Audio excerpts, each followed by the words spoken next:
भारत की खोज की रचना 1944 में अप्रैल सितंबर के बीच अहमदाबाद के किले की जेल में हुई। अब आप सोच रहे होंगे जेल, क्योंकि उस समय अंग्रेज़ों से लड़ाई चल रही थी, युद्ध चल रहा था, तो अक्सर ही हिंदुस्तानियों को किसी न किसी वजह से जेल भेज दिया जाता था। तो पंडित जवाहरलाल नेहरू जी भी जेल बहुत बार जा चुके थे, तो भारत की खोज भी उसी जेल में हुई है।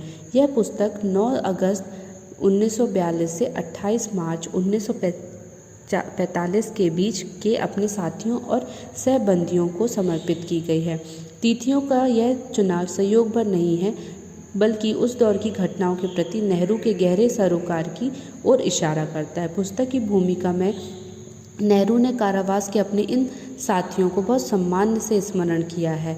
कारावास के जीवन की कठिनाइयाँ और कष्टों के बावजूद उन्होंने असामान्य रूप से योग्य और सुसंस्कृत इन व्यक्तियों को साहचर्य और अपना सौभाग्य माना है।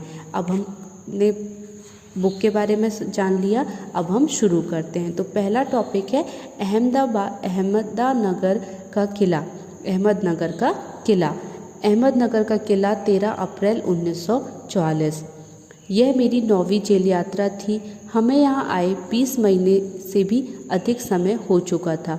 जब हम यहाँ पहुँचे तो अंधियारे आकाश में झिलमिलाते दूज के चांद ने हमारा स्वागत किया। शुक्ल पक्ष शुरू हो चुका था। तब से हर बार जब यहाँ नया चांद उगता है तो जैसे मुझे याद दिला जाता है कि मेरे कारावास का 1 महीना और बीत गया। चांद मेरे बंदी जीवन का स्थायी सहचर रहा है। वहाँ मुझे इस बात की याद दिलाता है कि अंधेरे के बाद उजाला जरूर होता है। दूसरी जेलों की तरह यहाँ अहमदनगर के ज़िले में भी मैंने बागवानी करना शुरू कर दिया। मैं रोज़ कई घंटे तपती धूप में भी फूलों के लिए क्यारियाँ बनाने में बिताने लगा। मिट्टी बहुत ख़राब थी, पथरीली और पुराने मलबे और अवशेषों से भरी हुई। चूँकि यह इतिहास स्थल है, इसलिए अतीत में इसने कई युद्ध और राजमहलों की दुर्भिसंधियाँ देखी हैं। यहाँ का इतिहास बहुत पुराना नहीं है। घटनाओं की दृष्टि से इसकी कोई विशेष अहमियत भी नहीं है, पर इससे जुड़ी एक घटना आज भी याद की जाती है।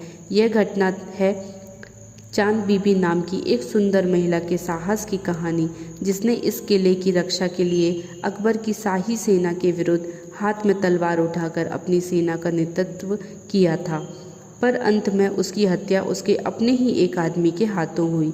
खुदाई के दौरान हमें जमीन की सतह के बहुत नीचे दबे हुए प्राचीन दीवारों के हिस्से और कुछ गुंबदों और इमारतों की ऊपरी हिस्सा मिले। हम बहुत दूर नहीं जा सके, क्योंकि ना तो अधिकारियों से इसकी मंजूरी मिली और ना ही हमारे पास इस काम को जारी रखने के लिए साधन थे।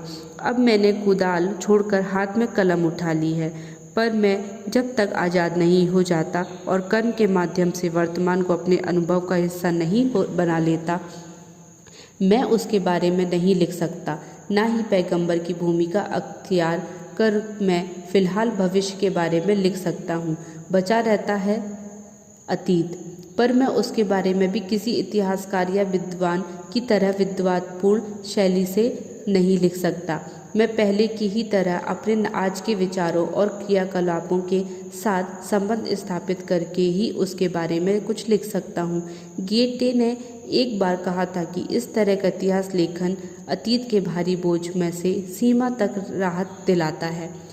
अब यहाँ पे नेहरू जी क्या बता रहे हैं अपने जेल में बिताए हुए समय के बारे में, कि वो कैसे अपना जेल में समय बिताते थे और वहाँ कौन था उनका साथी? चांद। कौन था उनका साथी? चांद। ओके, तो यहाँ पे वो बहुत अच्छे से शुरुआत कर रहे हैं और धीरे धीरे वो क्या लिखना चाहते हैं, किस तरीके से लिखना चाहते हैं, उनकी लेखन प्रक्रिया क्या है, वो ये बता रहे हैं। ठीक है, तो उन्होंने कहा है कि मैं फ्यूचर के बारे में नहीं बता सकता, क्योंकि मैं नहीं जानता हूँ। इतिहास के बारे में बिना इतिहासकारों की जानकारी लिए मैं वो भी नहीं बता सकता, पर इतिहास को मैं कैसे सोचता हूँ, मैं कैसे चाहता हूँ, वो लिखने की कोशिश कर रहे हैं। इतना हमने इस टॉपिक में जान लिया है, आगे हम बाद में पढ़ें।